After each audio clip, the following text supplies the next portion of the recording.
Nós vamos projetar um QR Code, e esse QR Code você entra nele e você vai aparecer lá um WhatsApp, aí você envia uma foto da sua família, que a gente vai fazer um mosaico com todas as famílias, e todo encontro de quarta-feira a gente vai ter um momento de oração pelas famílias, e a sua família vai estar aqui.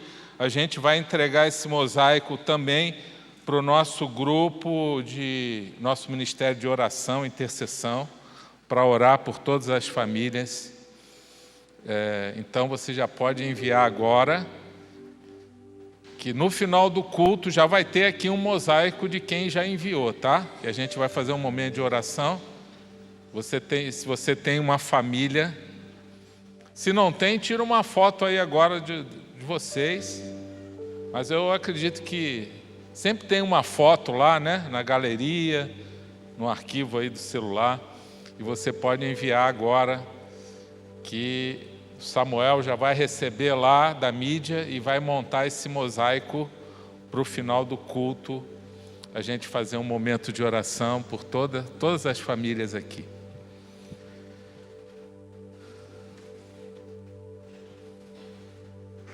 Quem já conseguiu, levanta o braço. Olha só. Quem não conseguiu ainda,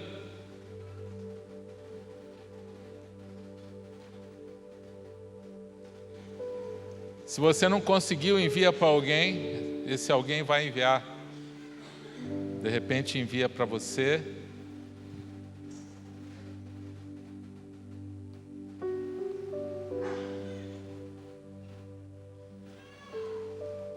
Muito bem. Não existe família perfeita. Alguém tem alguma família perfeita aqui? Faz parte de alguma família perfeita? Tem alguém? Não tem, né? Nem a família de Jesus era perfeita. Os irmãos de Jesus não acreditaram que ele era o Salvador, só depois. Não existe família perfeita. A família biológica não é perfeita, a família de Deus, que é a igreja, nós não somos perfeitos. Mas nós servimos a um Deus perfeito, um Deus que nos ama, que nos adotou em Cristo e que continua fazendo muitos milagres. Muitos milagres nas famílias, casamentos sendo restaurados, filhos também no relacionamento com seus pais. E aqui, pela graça de Deus, aqui na igreja, a gente tem tido muitos testemunhos na área de casamento. Pessoas que divorciaram, casaram de novo com a mesma pessoa. Tem vários casais. Relacionamentos familiares. Filhos que estavam perdidos, e muitos até nas drogas, foram restaurados, se reconciliaram com Deus e com seus pais. E isso é obra de Deus, porque Deus, Ele ama a família, foi Ele que criou a família. Gênesis 2:24, ali Deus institui a família: deixará o homem, seu pai, sua mãe, se unirá à sua mulher e se tornarão uma só carne. E ele fala para esse casal ir multiplicar filhos, e tem alguns que estão multiplicando muito bem, né? Glória a Deus por isso. E isso é um presente que o Senhor dá. A Bíblia fala no Salmo 127 que filho é uma herança do Senhor, é um presente que Ele dá. É um presente que vai dar trabalho a vida toda. Tem gente que pensa assim, depois que casa. Muitos continuam dando trabalho depois que casam. Mas faz parte. Então nós vamos fazer uma oração agora, porque Vamos pedir a Deus para nos ajudar. Nós vamos fazer uma série de várias mensagens nas quarta-feiras, cujo tema é família. E nós cremos que famílias serão restauradas, casamentos serão restaurados. Nós cremos que o Senhor vai fazer milagres na família. E aquilo que você está vivendo na sua família, nós cremos que vai se tornar um testemunho. Então, persevere, busque, ore, interceda, clame, ore de madrugada, jejue, ore 3 vezes ao dia, tenha um parceiro de oração, ore no GA. Se você não está no GA, procure um GA. Se não for possível ir no GA, pelo menos tenha um parceiro de oração, 2 ou 3 pessoas. Porque quando a gente abre uma dor, quando a gente abre um problema, primeiro, cumpre-se Tiago 5,16. Manifesta a graça de Deus. Jesus também fala que quando você ora, quando há uma concordância com outra pessoa, aquilo que você está ligando na terra com alguém, o Senhor vai ligar no céu. Então, não é por acaso, não é uma invenção de abrir um problema, uma dor que você está vivendo na sua família para alguém, somente por isso. Não, é algo que se cumpre, é algo que está na palavra de Deus. E o Senhor fala para a gente abrir o coração, porque isso é uma demonstração de humildade, onde você não é autossuficiente. E o que o Senhor promete aos humildes? Ele concede graça aos humildes. 1 Pedro 5,5. A graça de Deus é derramada. Então, as coisas não acontecem por acaso. Uma resposta de oração não acontece por acaso. Um milagre não acontece por acaso. O milagre começa em você. O milagre começa em nós. Amém? Uma família abençoada começa em você. Esse é o tema dessa palavra. Salmo 128 é um salmo escrito para os homens. Promessas nesse salmo para homens. Vamos ler aqui. Claro que afeta toda a família. Como é feliz quem teme ao Senhor e quem anda em seus caminhos. Você comerá do fruto do seu trabalho, será feliz e próspero. Sua mulher será como videira frutífera em sua casa, seus filhos serão como brotos de oliveira ao redor da sua mesa. Assim será abençoado o homem que teme ao Senhor. Vamos repetir esse último versículo 4. Diga comigo, assim será abençoado o homem que teme ao Senhor. Meu irmão, se Deus está falando isso, pode ter certeza que vai acontecer.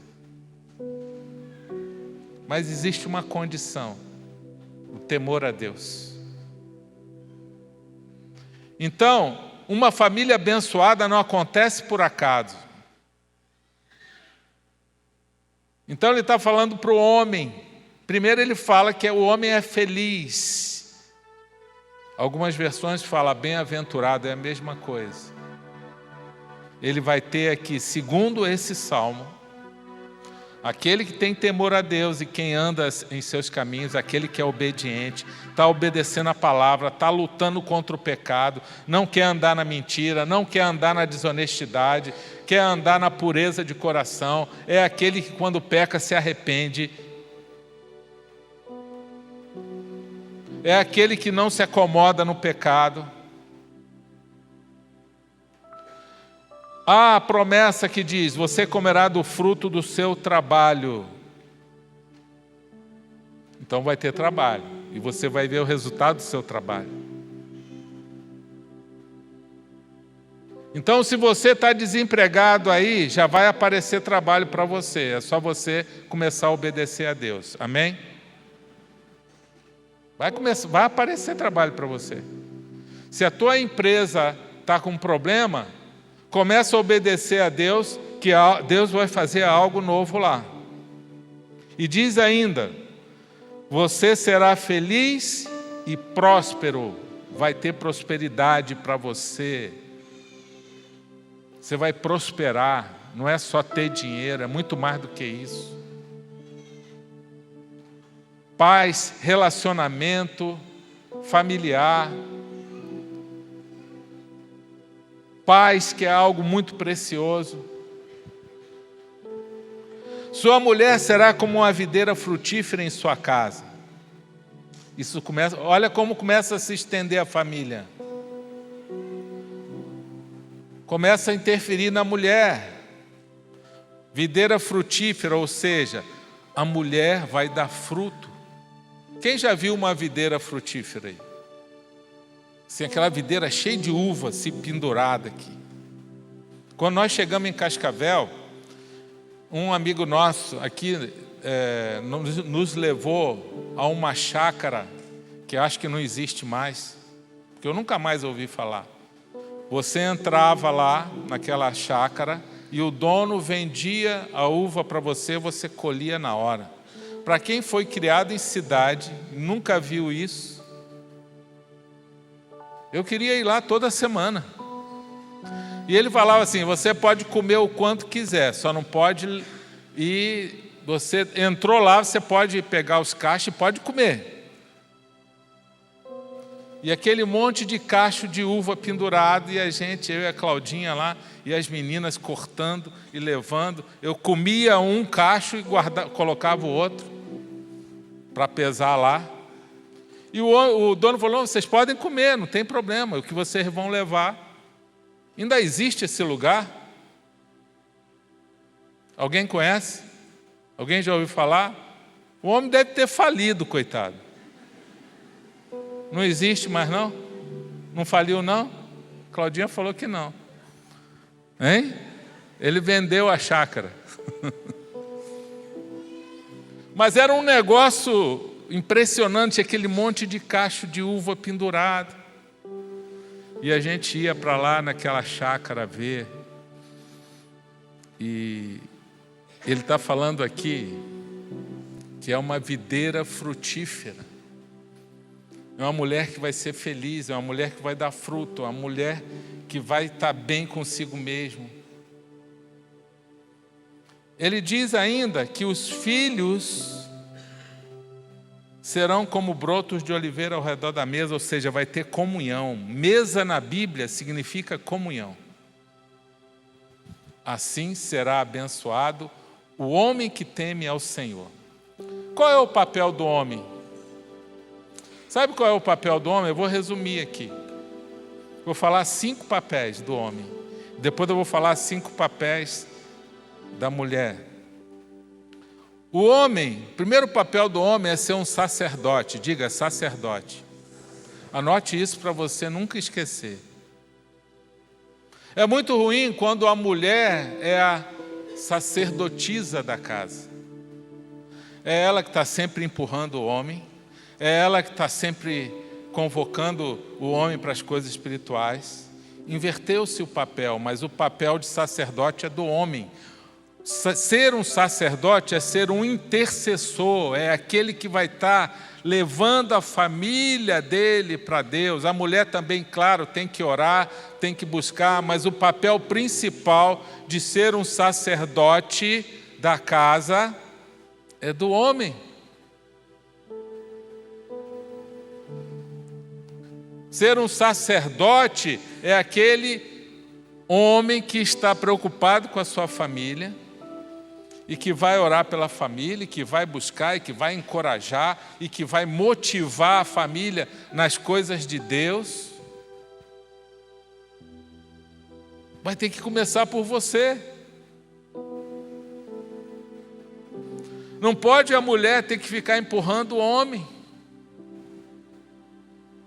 E a gente sabe que muitas vezes acontece isso, porque as mulheres têm um coração muitas vezes mais sensível, mais comprometido. Outro papel do homem é a direção, liderança. Por mais que a mulher fique chateada, que as feministas briguem, não adianta, resolva com Deus. Foi Ele que inventou esse negócio. Efésios 5:23 diz que o homem é o cabeça da mulher, cabeça da família, a responsabilidade maior é dele. Não tem para onde fugir, é o que está na palavra de Deus. Deus que criou a família. E em todo lugar, Deus sempre, Ele vai colocar um líder, um responsável. Não existe para Deus um lugar que não tenha um líder, um responsável. Então, direção, sacerdócio, direção, provisão, diga provisão. O homem tem que ralar. Ele é o provedor. Ele não pode se acomodar porque ele está desempregado e a mulher às vezes está trabalhando e ele se acomoda, eu vou ficar em casa.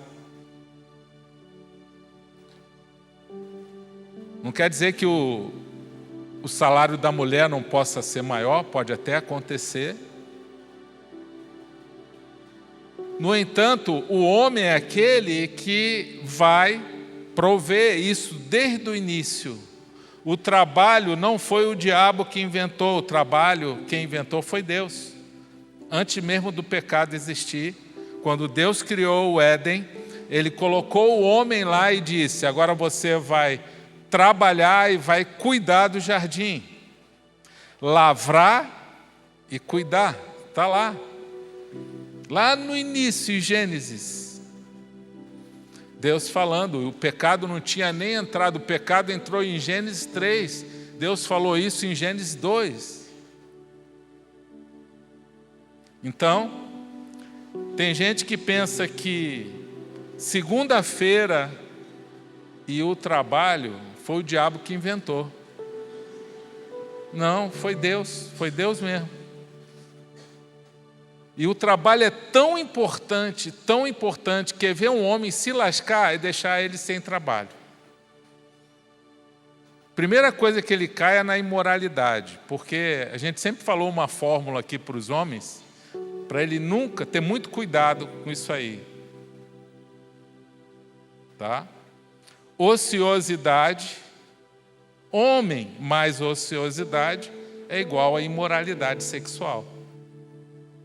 Ficou de bobeira, ficou à toa, ficou sem ocupar a mente, vai cair na imoralidade. A gente já sabe. Quantos anos a gente já cuida, né, desses homens? Precisa estar ocupado, precisa, e com os jovens também é a mesma coisa. Homem, a imoralidade, a pornografia está atacando direto as famílias, os homens, as mulheres inclusive, jovens, os filhos. Satanás está pegando os adolescentes, crianças inclusive. Pai que dá celular para criança, para um adolescente, com internet, para onde ele vai? Você acha que ele vai para onde? E aqueles que não têm, muitas vezes estão vendo nos amigos também, no celular dos amigos. Então, a gente está numa situação com essa geração bem complicada, que só Deus para fazer um milagre. Então, Deus fala que o homem tem o papel de sacerdote, direção, provisão, proteção, diga proteção. E também amar a sua esposa, amar a sua mulher, Efésios 5:23. Não precisava nem lembrar essas coisas, mas a gente tem que lembrar. Qual o papel da mulher? Deus deu a mulher para ser uma auxiliadora, ajudadora em tudo. Ela ajuda a edificar a casa. Provérbios 14:1 diz que a mulher sábia edifica a sua casa. Ela é uma construtora de lar. Ela edifica. A mulher sábia edifica a sua casa. A tola destrói com as suas próprias mãos. Então, a mulher também é uma educadora, diga assim, educadora. Ajudadora e educadora. A mulher ensina, ela está com as crianças, tendo mais contato com o filho, ela está ali, o pai também ajuda a educar, mas a mulher, ela tem, e ela educa, ensina, disciplina com amor. A Bíblia diz que ela é administradora do lar, Provérbios 31 e Tito capítulo 2, fala que ela ajuda a organizar. Para o homem é assim, por exemplo, a Claudinha viajou, foi participar da conferência. Eu estou sozinho em casa. Para que eu vou arrumar a cama? Se só tem eu que vou ver aquela cama. Aí eu olho, para que eu vou arrumar? Só eu que vou te ver, cama? Fica aí, estará tudo na posição certa já. Mas a mulher não pensa assim, né? Graças a Deus. Pode chegar alguém de repente, né? Um anjo aparecer. Não sei, pode aparecer alguém e ver, alguém tem que arrumar. A mulher ajuda na administração, na organização da casa, ela pensa em tudo. É só você ler Provérbios 31, você vai ver a mulher virtuosa. Quanta coisa aquela mulher fazia, a gente fica cansado até de ler. Ela ainda vendia algumas coisas, vendia roupa, vendia terreno. Fazia um monte de coisa, uma capacidade de fazer que a mulher tem, que o homem não tem, de fazer e falar muitas coisas ao mesmo tempo. Né? E a mulher fala um monte de assunto ao mesmo tempo, quase dá uma cãibra no cérebro do homem. Porque ele tem que ser uma coisa de cada vez, senão ele não vai entender, ele vai esquecer tudo. E a mulher precisa entender isso. A mulher administradora, ela administra bem, ela cuida da casa. Se a mulher falhar nisso, vai dar problema. Porque para o homem está bom. Então ela vai ajudar a organizar, ver a tarefa das crianças, dos filhos, organizar o uniforme. Deixa um homem para organizar o uniforme de criança para tu ver o que vai dar. Pode ser raro, um ou outro que vai acertar, mas vai dar problema. Quem concorda comigo, homens? Estou certo ou estou errado? Obrigado. Pensei que fosse só eu. Mulher, ela dá afeto. Você já viu uma criança quando cai? Se machucou lá, está chorando. Quem ela procura? O pai ou a mãe primeiro? Hein? Normalmente. Quem acha que é a mãe que a criança procura? Levanta a mão. Quem acha que é o pai? Só tem um. Nesse monte de gente. Tem um outro lá também. Quem acha que é a mãe? Levanta a mão. Quem acha que é o pai? 1, 2. A maioria foi da mãe. Por que isso? Tem uma explicação. A mãe vai consolar. Tadinho, vem cá, vamos passar remédio, tal. O homem vai querer uma explicação. Por que você caiu? Quem mandou você cair? Você não olhou? Vamos tentar consertar isso aí para isso nunca mais acontecer. Aí a mãe está lá, tadinho, filhinho, vem cá, né? Vamos passar um remédio. O homem está querendo resolver com a razão. E a mulher está querendo resolver com o coração. É ou não é assim? Então a mulher, Deus colocou algo no coração da mulher que o homem não tem. Você está entendendo isso? Aí a mulher fala para o homem, tadinho, por que você não não falou outra coisa. Ele falou, não, estou preocupado para isso não acontecer de novo. Agora eu tenho que quebrar aquela calçada, eu tenho que resolver, né? Tem que dar um jeito para isso não acontecer mais, e tenho que ensinar a ele que ele tem que cuidar, né? E a mulher, o papel da mulher é respeitar o marido. Amar, o homem ama e a mulher respeita. Salmo 112 diz, aleluia, como é feliz o homem que teme o Senhor. Tem esse salmo aí? Tem. De novo Deus está falando, como é feliz. Calma que a palavra não é só para homem, é para mulher também. Porque isso aqui Deus precisa lembrar para os homens, tem coisa que Deus não precisa lembrar para as mulheres.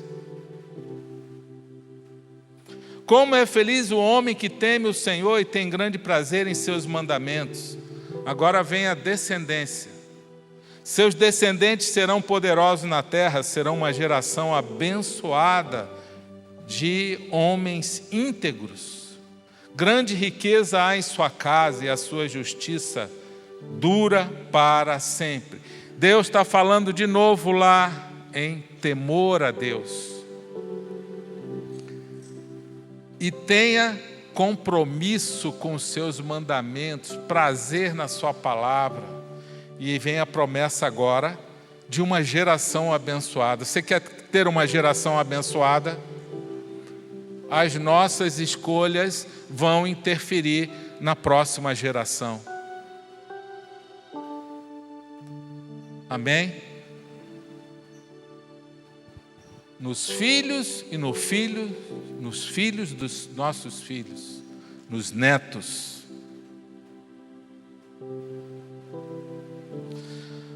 A sua família pode ser abençoada através de você. Quer uma prova disso? Vamos para a Bíblia.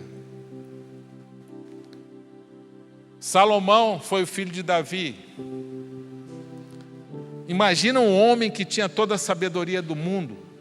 Viajava gente da África, do Oriente Médio, tudo quanto é lugar, só para ver a sabedoria de Salomão.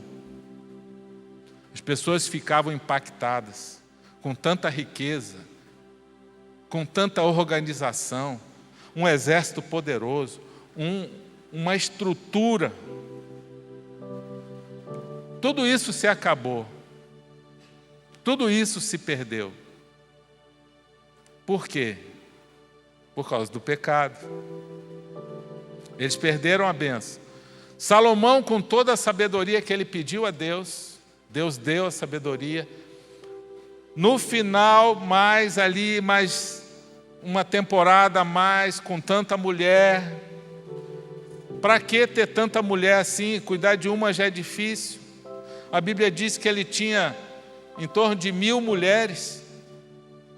Já imaginou um negócio desse? Quando chegar lá no céu, eu vou perguntar para ele, Salomão, explica para a gente aí. Como é que é ser casado com 1000 mulheres? Não deve ser fácil, né? Aí ele deve falar assim, o pior é ter 1000 sogras. Eu não sei o que ele vai falar, mas eu tenho que saber com ele. Salomão, que isso, rapaz? Mas 700 esposas e 300 concubinas? Que maluquice é essa? Parece até que tem alguma coisa estranha na Bíblia, que eles se enganaram nos números, mas é verdade. E o que ele fez? Podia ter ficado só com essas e tal, mas ele quis mais ainda e começou a casar com mulheres estrangeiras, que Deus falou para não fazer isso. E toda desobediência tem uma consequência. Ele se perdeu, ele foi influenciado e ele se desviou da verdade. E aquelas mulheres estrangeiras trouxeram deuses pagãos para dentro de Israel. E Deus ficou muito chateado com isso. Deus ficou irado. E ele falou que ia tirar o reinado de Salomão por causa disso. Mas ele lembrou. E ele diz aqui em 1 Reis 11, que o pai de Salomão era Davi, e Davi era um homem segundo o coração de Deus. E porque Salomão era filho de Davi, Deus não tirou o reinado dele. Olha o que diz aqui em 1 Reis 11. Então o Senhor disse a Salomão: já que essa é a sua atitude, você não obedeceu à minha aliança e os meus decretos, os quais lhe ordenei, certamente lhe tirarei o reino e o darei a um dos seus servos. No entanto, por amor a Davi, diga, por amor a Davi. Olha o que Deus pode fazer por amor a você. Davi era um homem segundo o coração de Deus. Deus fala: por amor a Davi, seu pai, não farei isso enquanto você viver. Eu o tirarei da mão do seu filho, mas não tirarei dele o reino inteiro. Eu lhe darei uma tribo por amor de Davi, meu servo, e por amor de Jerusalém, a cidade que escolhi. Sabe o que isso? Sabe o que Deus está querendo dizer?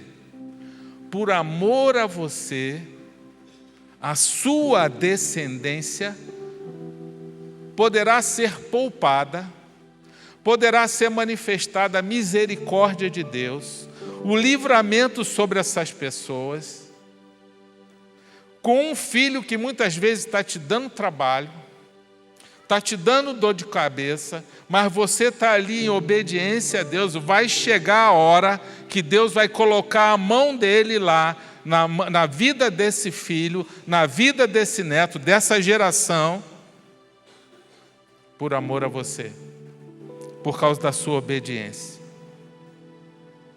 A família de Noé foi a mesma coisa. Gênesis 7:1, Deus diz: então o Senhor disse a Noé: entre na arca, você e toda a sua família, porque você é justo, você é íntegro, e você é o único com esse coração que eu encontrei nesta geração. A família de Noé, os filhos, foram salvos por causa da obediência de Noé. É um princípio. A família do carcereiro foi salva em Atos 16. Quando Paulo e Silas estão na prisão, eles começam a louvar a Deus lá, mesmo preso. Alta hora da noite, de repente um terremoto, as correntes quebram, abre as celas e o carcereiro acorda, fica desesperado, pensando que os presos estavam fugindo, e ele pega uma espada para se matar. Quando Paulo vê aquilo, fala: não faça isso, nós não vamos fugir. E aquele carcereiro pede luz, que devia estar tudo escuro mesmo, pede luz, e aquele testemunho de Paulo foi tão profundo, porque todo mundo podia fugir e nem se preocupar com a morte do carcereiro. Aquele carcereiro fala assim, ele foi tão impactado com o testemunho de Paulo e Silas, que estavam cantando altas horas da noite e agora podia fugir e não fugiram, que ele falou: o que eu preciso fazer para ser salvo? Em outras palavras, ele está dizendo assim: o que eu preciso fazer para ter um coração igual ao de vocês? Porque se fosse eu já tinha fugido há muito tempo. Aí Paulo fala: creia no Senhor Jesus e será salvo tu e a tua casa. E o texto diz que aquele homem creu, levou Paulo e Silas para casa, cuidou das feridas, eles aceitaram a Cristo e todos foram batizados. Está lá em Atos 16. Agora, toda a família daquele carcereiro foi salva e se batizaram, e a gente vai encontrar eles na eternidade. Por causa da decisão de um carcereiro, de um homem, toda a família foi salva. E sabe o que aconteceu? Voltou todo mundo para a prisão. Paulo e Silas voltaram para a prisão, não foram embora preocupado com a integridade do carcereiro, porque na lei de Roma, se alguém deixasse um preso fugir, seria punido com a morte. Paulo volta para a prisão e fala, não, a gente vai ficar preso por amor a você. E aí depois foi lá o Sinédrio e tirou Paulo e Silas da prisão, porque eles foram presos injustamente. Meu irmão, olha, são muitas histórias na Bíblia. Raabe, a família de Raabe lá em Josué, no livro de Josué, conta a história de Raabe, que era uma mulher prostituta. E essa mulher, ela entrou na genealogia de Jesus. Em Mateus capítulo 1, vem trazendo a genealogia de Jesus e diz que Raabe faz parte dos antepassados de Jesus. Como que pode colocarem uma prostituta na genealogia de Jesus? É um Deus de milagres, é o que Deus faz. Deus não está interessado no nosso passado, Ele quer agora. Ele quer saber como você vai ser a partir de agora, se você está disposto a uma nova vida. A uma vida de entrega. Toda a família de Raabe foi poupada por causa da decisão dela. Ela acolheu 2 espias que foram enviados por Josué, escondeu para proteger, e o exército de Israel ia conquistar Jericó, mas antes mandou os 2 espias, e ela protegeu lá na cidade de Jericó. E por causa disso, quando o exército de Israel conquistou Jericó, a família dela foi poupada, ela se converteu, ela foi levada com Israel, ela e toda a família, e ela ainda entra na genealogia de Jesus. Boaz é filho de Raabe. Lembra de Boaz, marido de Ruth? É filho de Boaz. Boaz é pai de Obed, e Obed é o pai de Jessé. Jessé é o pai de Davi. É assim, uma geração abençoada vai abençoando as próximas. Nada acontece por acaso no reino de Deus. Você pode escrever a história da tua geração, mesmo você olhando para um filho ou uma filha e não acreditando que aquilo possa mudar. Meu irmão, com o nosso Deus não é assim. Por isso, nunca desista. Fala para o seu irmão, nunca desista. Nunca desista da tua geração. Eu vi o testemunho de um homem de Deus, filho criado na igreja. Esse filho começou a se desviar quando jovem, se afastou, má companhia, começou a experimentar droga, caiu na homossexualidade. Esse pai nunca desistiu do filho. Um dia, ele foi buscar esse filho, e toda vez ele ia buscar esse filho nas avenidas, usando droga e caindo na homossexualidade. Ele ia lá, sozinho, buscar esse filho, e ele pegava, quando o filho alcoolizado, inclusive, e naquele ambiente de droga e de homossexualidade, ele passava de carro naquela avenida que o filho costumava ficar. Ele abria a porta, o filho entrava alcoolizado, e o pai recebia aquele filho, beijava a mão dele e falava: filho, eu declaro sobre a sua vida que você é um filho de Deus, e um dia você será um pregador do Evangelho. E o filho não dava importância, o filho ia, voltava com o pai, até porque, na verdade, ele ficava envergonhado, ele não queria dar aquela tristeza para o pai, ele entrava no carro e ia embora. Passava a semana, o pai fazia de novo a mesma coisa. Ia lá, buscava o filho entrava no carro, isso de madrugada. O filho entrava no carro, ele pegava a mão do filho, beijava a mão. Filho, eu não desisto de você. Um dia você vai ser um pregador do Evangelho. Tudo isso que você está vivendo, você vai testemunhar para a glória de Deus. O dia chegou e hoje esse filho é um dos pastores lá em São Paulo. E ele testemunha isso. E o pai dele também é um pastor. E ele dizendo que era muito difícil para ele. Era muito difícil, mas ele não desistiu do filho dele. E ele falava o seguinte: eu tenho que viver aquilo que eu prego, que eu creio, e eu nunca vou desistir do meu filho. E hoje esse filho é um pastor. Por quê? Porque o nosso Deus é um Deus de milagres. Nós cremos nisso. Você crê nisso?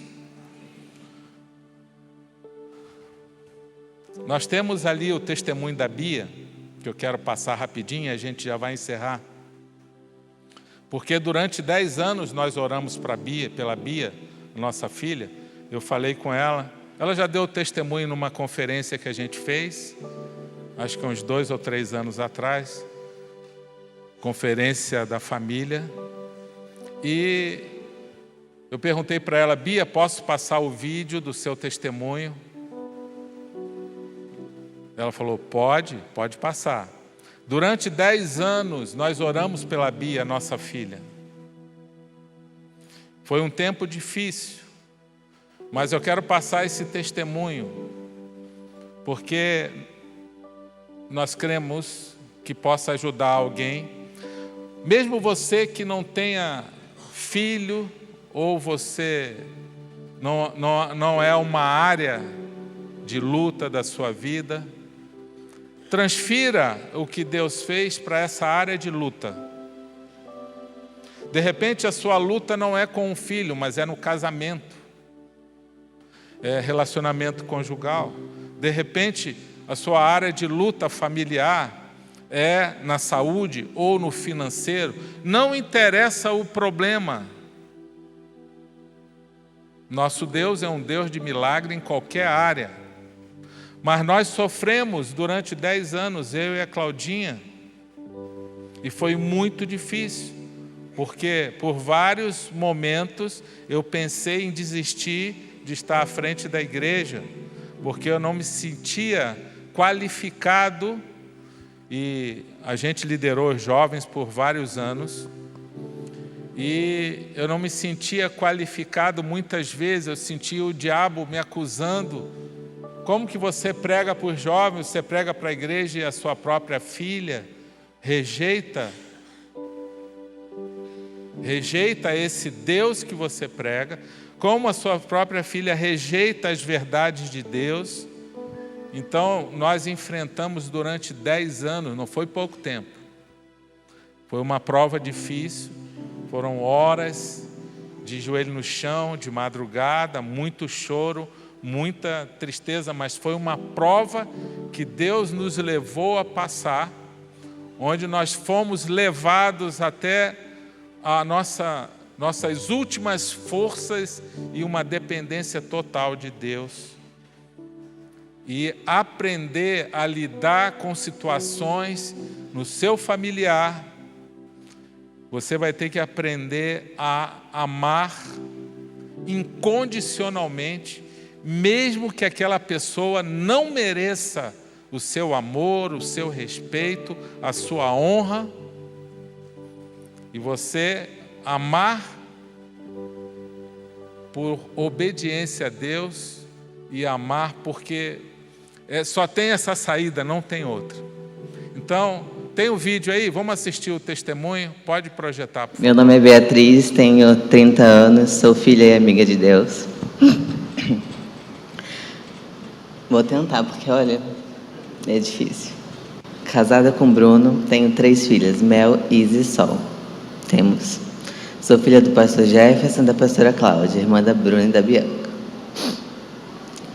Eu nasci em um lar abençoado, cresci nos caminhos do Senhor, recebi ensinos valiosos e fui muito amada.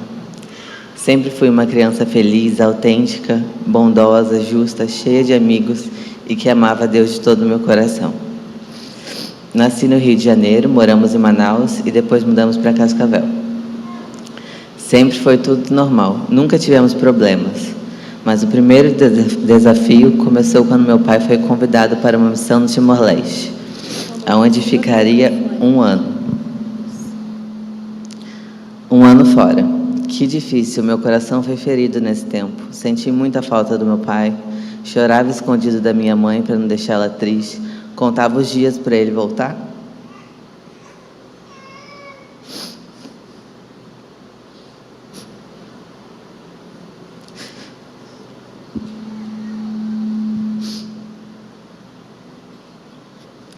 E tudo voltar a ser como era antes. Passou 1 ano, ele voltou, mas voltou também com um desejo no coração de começar uma igreja em nossa casa. Fez uma reunião em família e perguntou o que cada um achava. Todos ficaram em paz e aceitaram mais esse desafio. Então a igreja começou lá na nossa casa, na Vila Militar. De repente meu quarto já estava lotado de crianças, sendo a primeira salinha do Nova Kids. Logo a sala também já estava cheia e o culto na varanda lotado. O tempo foi passando e ficando cada vez mais curto para tantas coisas. Ministérios sendo criados e mais pessoas chegando na igreja. As infinitas ligações de pessoas com problemas foram aumentando e as visitas de emergências também. Logo meu coração começou a rejeitar tudo e todos que tinham tempo dos meus pais. Já não era mais tão legal ir na igreja e nem ter comunhão com as pessoas de lá. Fui ficando fria e já não me sentia mais parte. Achava que eu era cobrada só por ser filha de pastor e quis viver minha vida do meu jeito, pois na minha cabeça eles que tinham escolhido essa vida e não eu. Fui apagando o Espírito Santo em minha vida, dando lugar para rebeldia, mágoa, raiva, me fechando cada vez mais.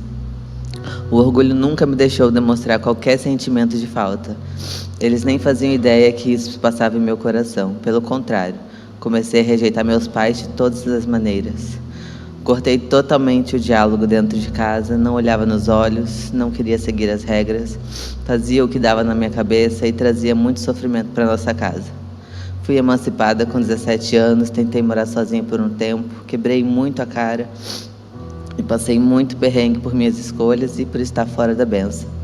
Me envolvi com drogas, parei de ir na igreja e virei um freezer em pessoa. Meus pais sofriam muito, oravam por mim e tentavam me direcionar, mas foram anos de luta. Em certo momento, Deus começou a trabalhar no coração de todos. No dos meus pais em relação à forma de lidar comigo e no meu em receber o amor deles e honrá-los. Foram muitas e muitas investidas deles para o nosso relacionamento voltar a ser saudável. Os anos iam se passando e eu não correspondia com o que se esperava de mim. Mas mesmo assim eles me honravam. Voltei a frequentar a igreja, fui me endireitando aos poucos, mas ainda muito fechada para todos. A relação com meus pais já estava bem recuperada, e então o sentimento de resgatar minha relação com Deus de verdade foi se formando dentro de mim. Fui abrindo mão de tudo que entristecia o coração de Deus, já não queria mais desagradá-lo de jeito nenhum. As vendas começaram a cair e então eu comecei a me alinhar no Senhor. Ainda falhava muito, mas o temor a Deus foi voltando ao meu coração. Eu comecei a querer mais, mas não sabia nem direito como fazer. Não me envolvia profundamente na igreja, ainda era ressentida, orgulhosa, não queria perder o título de desviada. Não queria ninguém esperando nada de mim, nem que conhecessem meu coração. Lembro de ter viajado sozinha para alguns congressos em outras igrejas e pensar, queria ser de outra igreja, onde ninguém me conhece. Poder começar de novo e então me sentir parte. Mas não era isso que Deus tinha para mim. Um mês depois de uma dessas viagens, conheci o Bruno, meu esposo, aqui na igreja. Começamos a namorar e em 4 meses já estávamos casados.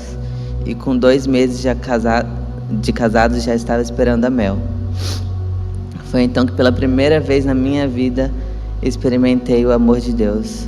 Até então eu sabia que Deus me amava, mas nunca tinha tido a noção real e sentido esse amor. Tive uma experiência com Deus muito intensa. Comecei a enxergar a bondade dele em minha vida e a preciosidade que ele tinha me dado. Eu nem mereci, Deus me deu um marido maravilhoso, exatamente como eu queria e muito além do que eu imaginava. O sentimento de gratidão pela vida do Bruno e dela tomou conta de mim. Só consegui agradecer a Deus pela minha família. Me constrangi e pensava como não corresponder a tamanho amor.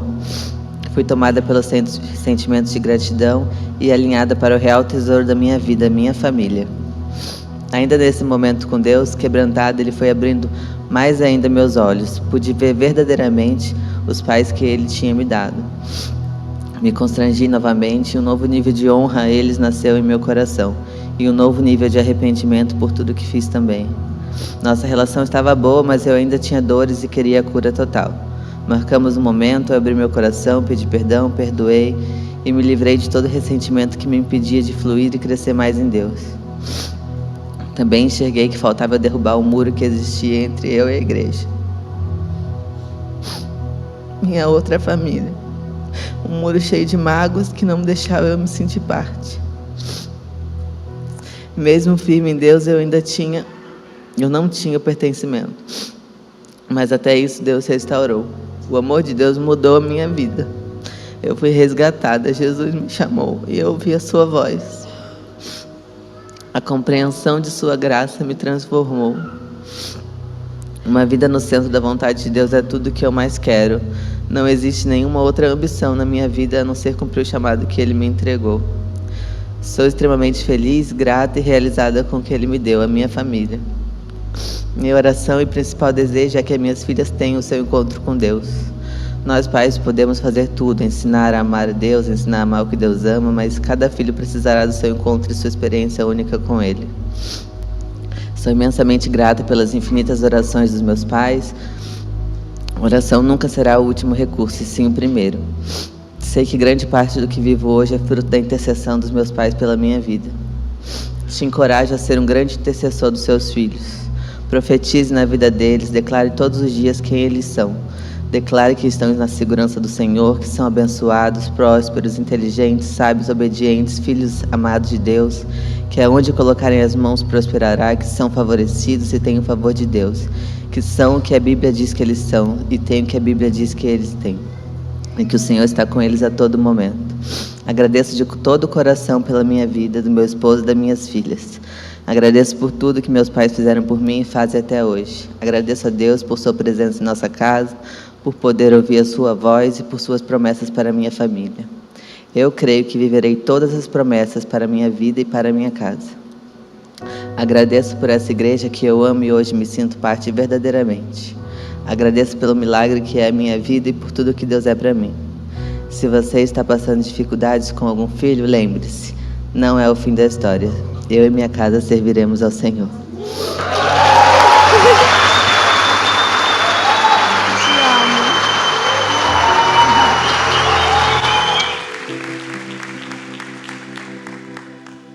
Eu tinha cabelo antes e não tinha cabelo branco. Aí eu brinco com a Bia. Bia, metade dos meus cabelos caíram contigo.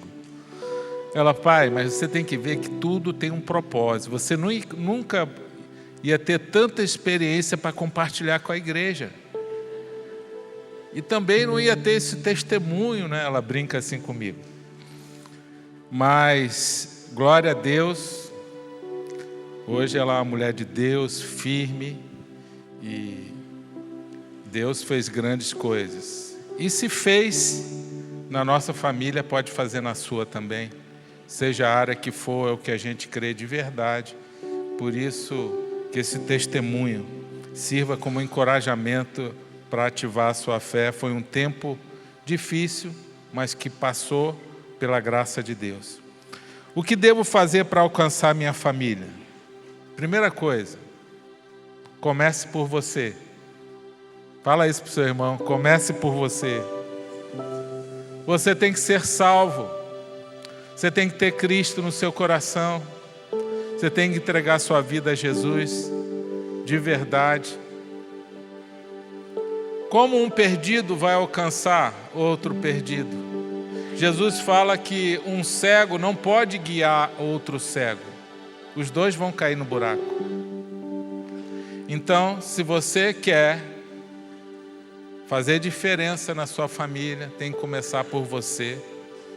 Um compromisso de temor a Deus, de andar em santidade, de procurar ser justo, íntegro, e a promessa vai se cumprir. Como nós lemos no Salmo 128 e no Salmo 112. A sua descendência vai ser tocada por Deus, por amor a você. Deus ama tanto os seus filhos, que a promessa do Salmo 37:4, que ele diz: agrada-te do Senhor e Ele atenderá os desejos do teu coração. Amém? Deus cumpre a palavra dele.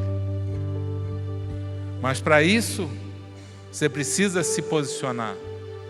Primeiro, você precisa começar por você tomar a decisão. Segundo, você precisa se posicionar em Cristo. Você não pode desistir.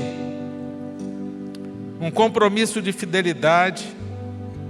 Josué, no capítulo 24, versículo 15, ele foi confrontado porque muitos estavam querendo se desviar e seguir outros deuses. E ele se posicionou, e ele diz assim, lá no capítulo 24, qual o Deus que vocês vão querer seguir? Porque eu já decidi, eu vou seguir o Deus verdadeiro. Eu e minha casa serviremos ao Senhor. Amém? Então você precisa se posicionar. Não pode ficar em cima do muro. Você precisa, se você quer ver milagre na sua família, na sua vida, na sua família, você vai precisar se posicionar. Você precisa descer de cima do muro e se posicionar em Cristo, em obediência, em temor a Deus. E terceiro, seja você a Bíblia que eles vão ler. Você pode ser uma Bíblia ambulante. Não de ter que falar toda a Bíblia para as pessoas, não é isso. Mas você vai carregar em você o amor de Deus, a presença de Deus e o poder da palavra de Deus. 1 João 4,12 diz que Deus se torna visível através do amor.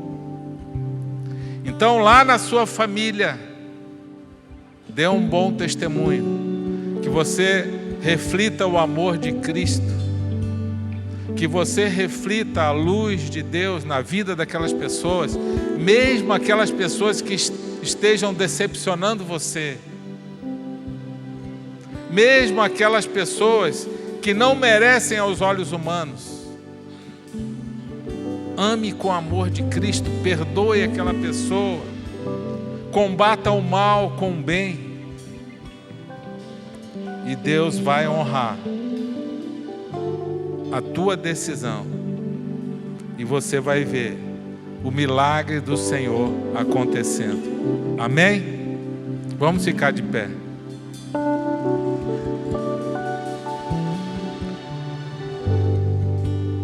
Nós vamos colocar aqui já tem aí o mosaico da família? Tem? Projeta para nós aí. Vamos ver se a gente de toda... Olha aí, que legal. Vê se você acha a sua família aí.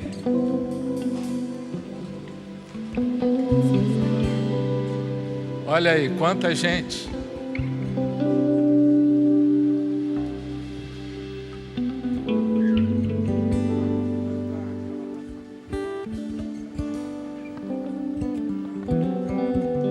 Todo mundo achou aí a sua família? Levanta o braço quem achou. Glória a Deus. Olha aí, que lindo, né? Esse mosaico. Nós vamos fazer uma oração agora, pedindo a bênção de Deus sobre cada família. Estenda a sua mão. Estenda a sua mão. Isso. Pai, nós oramos agora por todas essas famílias e pedimos a tua bênção. Derrama a tua bênção, Senhor. Derrama uma unção de milagres aqui sobre cada vida. Que o Senhor possa tocar os corações. Que vidas sejam transformadas. Casamentos sejam abençoados. Relacionamentos pais e filhos sejam abençoados. Restaurados para a honra e glória do Teu nome. Que muitos testemunhos possam surgir daqui. Nós abençoamos essas famílias como igreja e declaramos aqui que somos o Teu povo. Obrigado, Jesus, porque podemos ver muitos milagres aqui para a glória de Deus. Amém? Eu gostaria que você pegasse a pessoa que está aí com você, da sua família, abraçasse essa pessoa.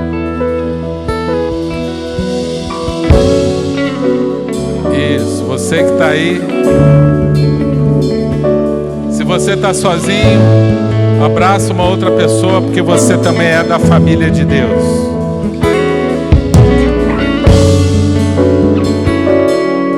Nós profetizamos milagres na sua vida.